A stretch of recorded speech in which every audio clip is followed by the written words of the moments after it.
किशोरी जी नंदगांव आई हैं और नंदगांव में श्री यशोदा मैया लाली को श्रृंगार कर रही हैं। श्रृंगार करके लाली को सुंदर सजाए करके और किशोरी जी की गोद में चावल बतासे और कुछ कुछ सामग्रियां, जिस प्रकार से गोद भराई होती है ऐसी सामग्रियां धर दी यशोदा मैया ने। और मैया प्रार्थना करने लगी, आकाश में सूर्य को देख करके दंडवत करने लगी और सूर्य नारायण से बोली कि हे सूर्य नारायण, मेरे लाला के काजी सुयोग कन्या तो जई है, ऐसी कृपा कर दी हो कि यही थे हमारे लाला को ब्याह है जाए, सब संपन्न है जाए।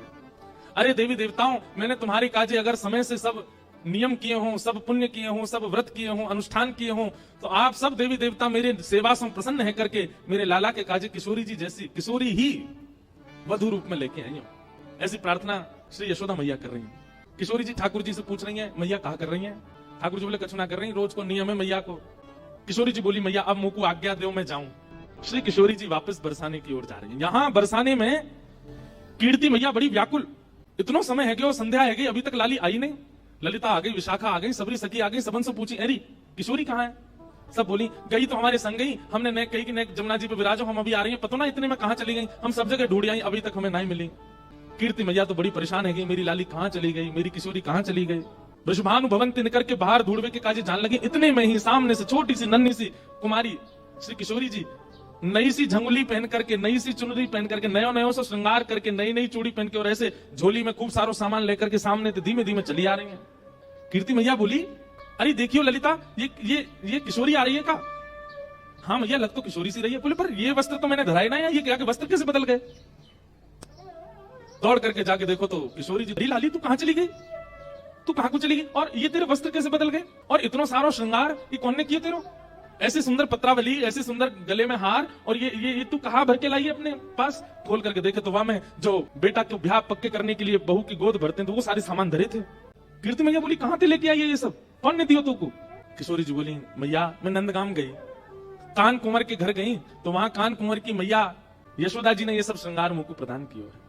कीर्ति मैया सुन करके मनी मन विचार करने लगी, ये तो बचपन से हमारी बात थी कि लाला से लाली को ब्याह करेंगे, ये तो बचपन से हमारी इच्छा थी। एक लीला करती हैं। कैसी लीला?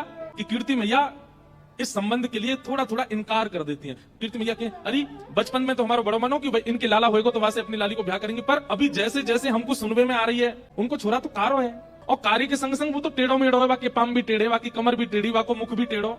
एक सखी बोली, कारो ना है मैया, नीलो है नीलो। अरे जब तक वाको नामकरण नहीं भयो, सबरे नंद महर में सबरे बातें नीलमणि नीलमणि कह करके पुकारते। एक सखी बोली, मैया बात तो तू सही कह रही है, कल को हमारी लाली तो ब्याह कर लेगो, रात में अंधेरो हैगो, और किशोरी कहीं ढूंढने लगी, कहां चले गए श्याम सुंदर, पता चली बगल में बैठे हैं, लेकिन अंधेरे के कारण दिख ना रहे। अरे कम से कम ऐसा तो होना चाहिए जो न प्रकाशमान रहे। किशोरी जी ये सब बात सुन रही हैं और गहरी गहरी सांस ले रही हैं, उनको प्रिय नहीं लग रही ये सारी बातें। मनी मन मानो विचार कर रही हैं कि अरे सुनी भाई बातन पर काय को भरोसा कर रही हो मैया, एक बार देखो तो सही कान कुंवर है कैसे। तभी कीर्ति मैया एक वयोवृद्ध हैं बरसाने में, उनको नाम है पूर्णमासी, उनको बुलाती हैं। पूर्णमासी नाम है। तो कीर्ति मैया के बड़ी चिंता की बात है, आप ही कछु हल निकालो या को। बोले कहा हल निकालना बताओ। बोले देखो किशोरी को देखो एक बार, ऐसा श्रृंगार करके बैठी है, ऐसे सुंदर सुंदर वस्त्र, और पामन में देखो महावर लगा के बैठी, हाथन में महावर लगी है, गले में सुंदर हार पहने, और याकू बतासे आदि सब दे करके यशोदा मैया ने पक्की सी कर दी है, गोद भराई कर दी लाली की।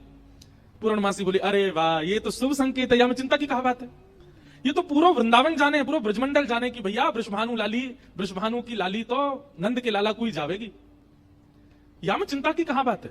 कीर्ति मैया बोली, पर मुझे चिंता हो गई, ऐसी सुकुमारी, ऐसी सुंदर, ऐसे रूप गुण सब में संपन्न, और वो यशोदा को लाला वाके तो मैंने ऐसे ऐसे कुकर्म सुने हैं, चोरी करके खावे, टेढ़ो मेढ़ो सो चले, कारो सो है, ऐसो ऐसो है, कारो भी एक बार को स्वीकार कर लूंगी, टेढ़ो मेढ़ो भी एक बार को स्वीकार कर लूंगी, लेकिन चोर मुझे तुम ही बताओ पूर्णमासी, कोई सास यूं चाहेगी कि वाको दामाद चोर हो?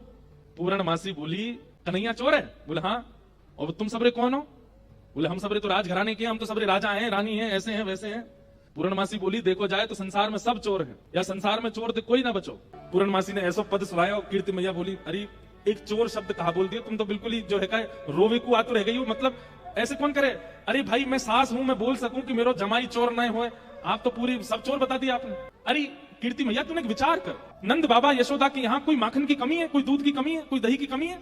ये सब लीला कीर्ति मैया इसलिए कर रही है क्योंकि बरसाने की सब सखियां खड़ी हैं, ये सुने, कल को ये लोग ना कुछ कहने लग जाएं, आज इनके सामने स्पष्ट कर दूं सब बात, इसलिए कीर्ति मैया ये लीला कर रही हैं। और पूर्णमासी की बात सुनकर के सब सखियां ही बोलने लगी, अरे कीर्ति मैया पूर्णमासी सांची कह रही है, वाके घर में कोई कमी थोड़ी है, वो चुरावे जावे वाको सुख है, वो सबन को सुख देवे जावे, और ना कोई को चोरी जैसा अनुभव होवे।